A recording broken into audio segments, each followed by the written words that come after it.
Hi, David Vizard here. You guys are watching PowerTec 10. This, may I remind you, is the channel which strives to tell you the way it really is or to advance technology overall. Now let me ask you a question here. If you've got two identical fuel systems giving two identical fuel air ratios, should the horsepower be the same in both cases? Well, your first reaction is probably, well, yes, they should be. But no, that's not the case. Things aren't quite as simple as getting the right fuel air ratio. There is a whole raft of other questions that can be a defining factor on what gives the best power. And that is the mixture quality. Now that's just a loose way of saying, is the fuel delivered to the engine in the optimum manner? As we'll see with fuel injection, this need not be the case. The way the fuel is delivered to the engine can cause the horsepower to vary quite considerably, and that's what we're going to look into today. It entails, in part, looking into how the fuel is atomized and when it's atomized. And for this, we got on the dyno, and by the way, we're still getting up to speed with our dyno testing, right? It's a whole new shop. Half the time we don't know what we've got to test and what we haven't, because it's been in Andy's shop, it's been in Greg's shop, it's been in my shop, and we're just trying to get shops, studios and workshops sorted out. So give us a break here. It's not happening as fast as we'd like, but here's one more step into the dyno arena, and that is whether a fuel injection system with 38-pound injectors, which has an 80% duty cycle, that means the injectors are on at full fuel demand for 80% of the time that they're open. And that's about the limit, right? Because it's got to get to the lift and then it's got to close. So technically an 80% duty cycle is about what you would expect it to be if it opened instantly and closed instantly at 100. Now, we're going to compare 38-pound injectors with 90-pound injectors. What happens is this. At full power, the 38-pound injectors are 80% on. That's about the max. At full power, the 90% injectors are only on 38%. And that means we can either inject the fuel, instead of having to time it so that the fuel opening thing is right in the middle of the duration, we can time it so that the fuel opening is right at the beginning of the valve opening, a little bit after the valve opening, a little bit more after, a little bit more after, and right at the end of closing, or anywhere between. Hold on. Yep. Okay. Yep. Cheers.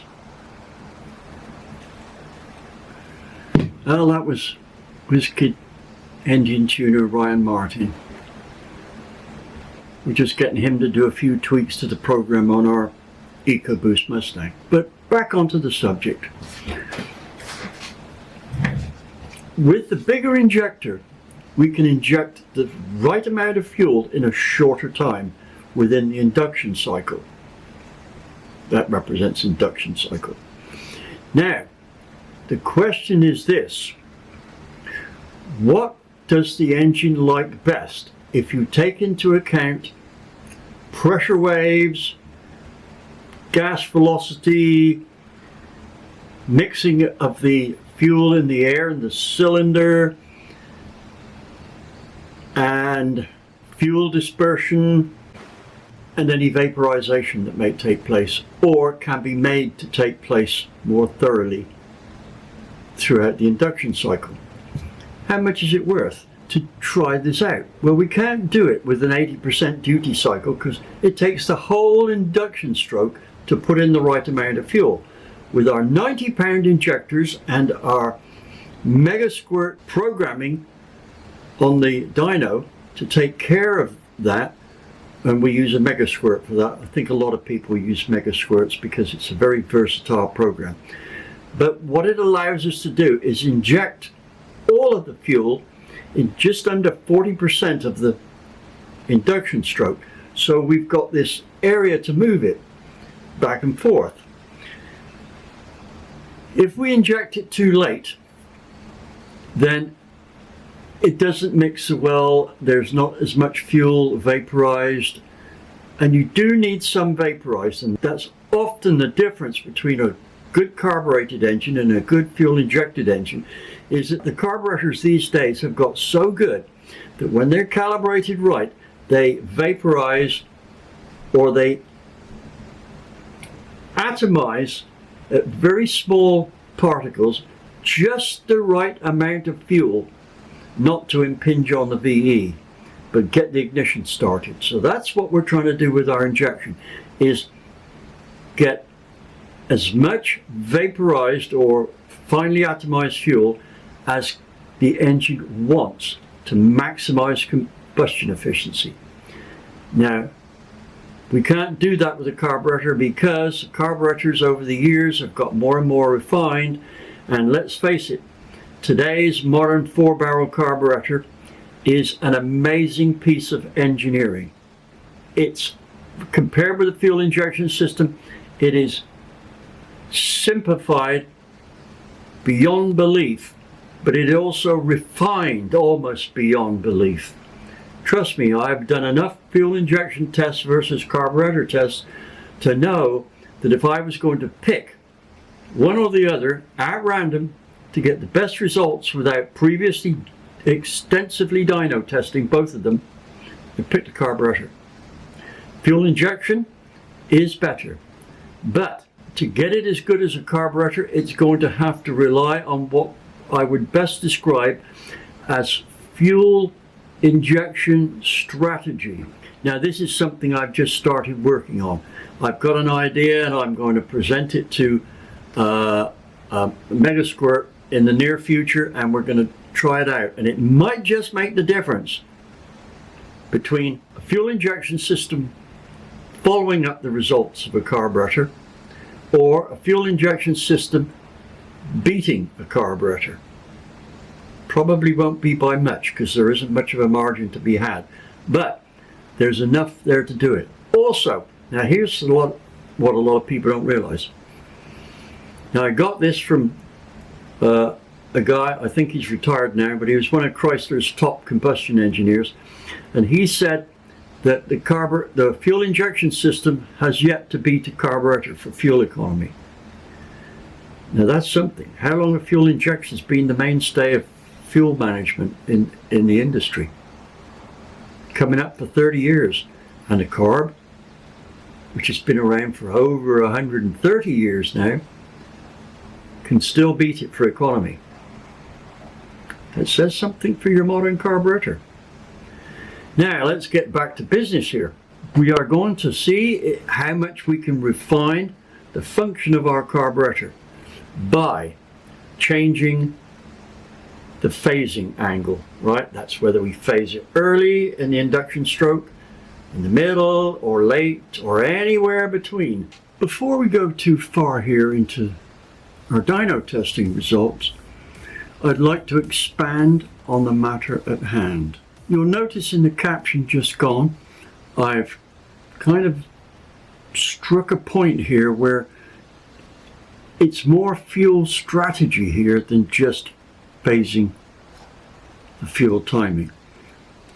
Little things like where it's injected, pressure, and lots of other small stuff can add up to a lot. And I'm sure you can imagine when the Cup Car guys went from a very highly developed and refined carbureted engine to a fuel injected engine, they got a lot on their plate. It's not just a question of taking off the the carburetor system and plonking a fuel injection system on and calibrating it. Unfortunately, it doesn't work like that. The manifold has to be designed for the application. What design changes need to be done? Well, that's where you flog yourself to death on the dyno. This mod on the manifold, that mod on the manifold. It's not clear cut. Experts in this field have an idea of where they want to go and what they think might work. But at the end of the day, the dyno decides what they're going to do. Now, fortunately for us, Greg had a friend who was very well versed with the Megasquirt system that we were using. A local guy, he was at university in North Carolina the same time I was there. Now, I don't remember this guy, but that's not because he was inconsequential. Far from it. Brain surgery is the result of not having a good memory. Anyway, his name is Wes Kiser, and his experience with the Megasquirt system is at the transition point between carburetors and fuel injection. And he worked for a cup car team on the changeover. And one of the things is very evident. It wasn't a swap that for that deal. Far from it. It took a lot of dyno testing and refining. Without a manifold change, it was found that after hours and hours of programming, that the carburetor was best at the top end of the RPM range, where the fuel injection was best at the lower RPM range. Overall, on the RPM band that was typically used on, say, some of the shorter tracks, like, I don't know, Martinsville, that the fuel injection engine with the original manifold had, at the end of the day, on a shorter track like Martinsville, that the carburetor had the highest average power over the RPM range used. By how much? Very small. You're not going to see it if you just drive the car. But hey, over a 100-lap race, it's very easy for 10 horsepower on an otherwise uninterrupted race to show the advantage. Anyway, the thing is, Wes came over. Now, unfortunately, I'd like to have introduced you to Wes, who was a graduate that was of UNCC, that was well respected for his capabilities by other professors at the university. I think that showed up with his testing for us. What were the strategies involved? Are we going to show you those? Well, yes and no. The problem's this. A small change in the engine can show up as a change needed in the strategies used. And the thing is once you look at the phasing, it's obvious that in the most part it doesn't stay fixed throughout the RPM range. It may be one thing at one point, another thing at another, and so on. So for us to quote, here's what we did, and this is what you should use, is almost pointless. One thing that, from my experience, that we can say is, at least early on, the injection needs to be advanced. In other words, the moment the intake valve closes, it needs to start injecting. But that doesn't mean it's going to be the same for everybody. So, anyway, let's get on with what we were doing here. Now, Wes got his experience. Let me look at my notes I made on here. Boy, that guy was full of information, I'll tell you. Wes's injection experience was at Roush Yates. And as I said, it was at the time there was a transfer from carburetors to injection. He was on the R&D team that was almost specifically focused on the injection strategy. That's the timing and other little things, how it was done, how much pressure has got to be used, how much atomization it needed to be factored in, etc., etc. And that made life a lot easier for us. My experience with fuel injection stops at about 2005. Wes's went on quite a long time after he left Roush. In fact, it still does. If you're desperate enough to get the top setup done on your Megasquirt deal, then he offers his services at a price to do your motor, right? I will put his phone number going across the bottom here. Now I have to say, Wes is picky who he has as a customer because he's got limited time on this. He loves doing this, but he doesn't do it for free. At PowerTec, we don't expect his services free. We pay for it, and it's worth every cent that we pay for it. So that's our position with Wes. Now we hope to get him on our team almost as like a semi-permanent fixture, but we'll see how that goes. Now on to the results. Is phasing and generally taking care of fuel strategy worth the effort? Let's go to the dyno and see what happens.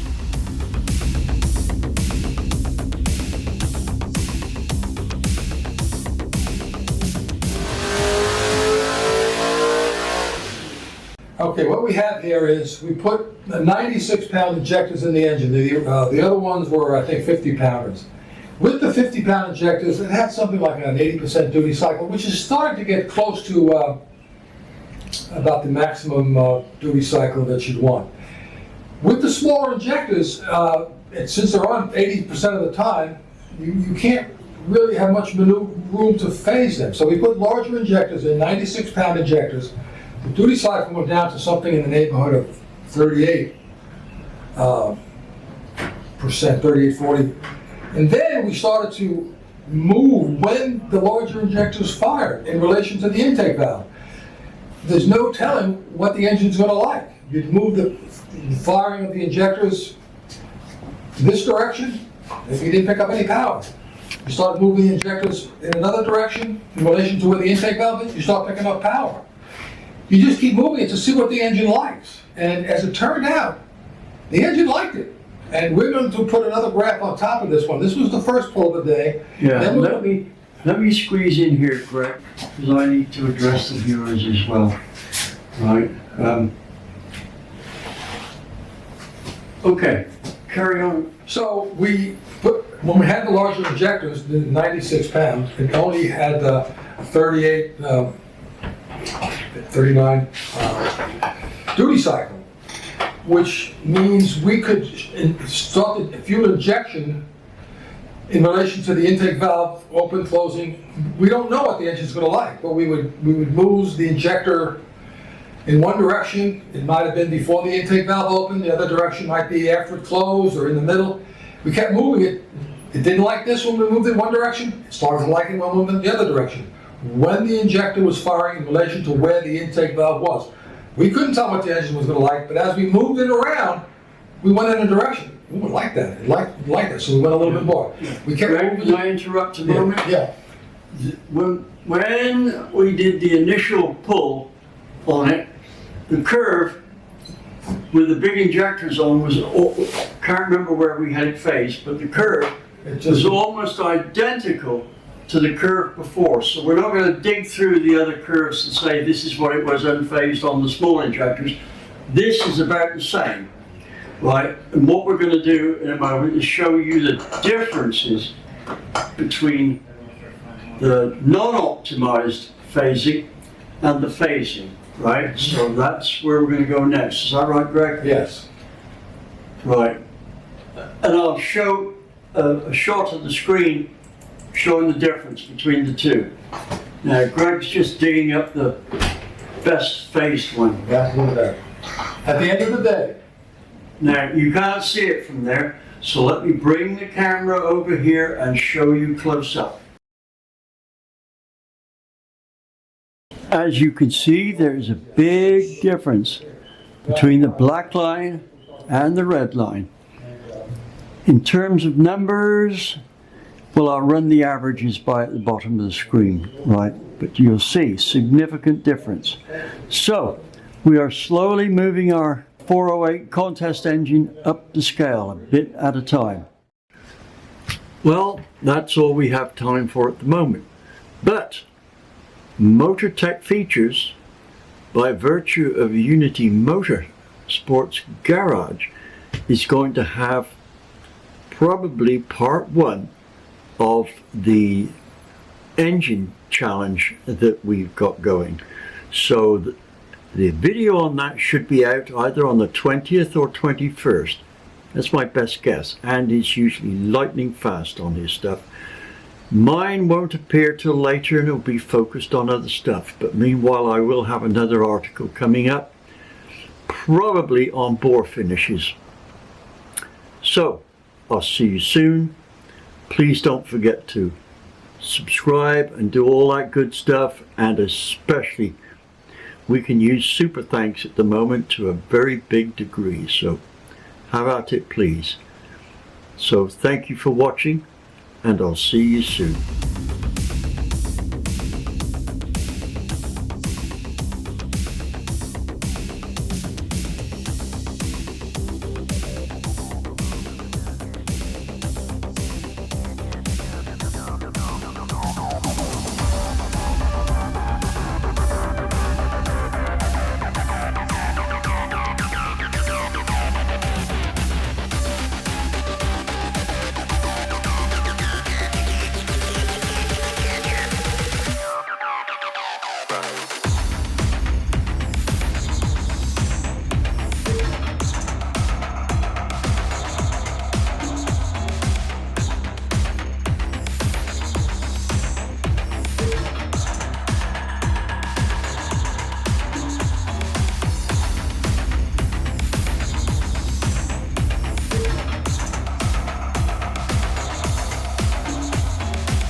Rise.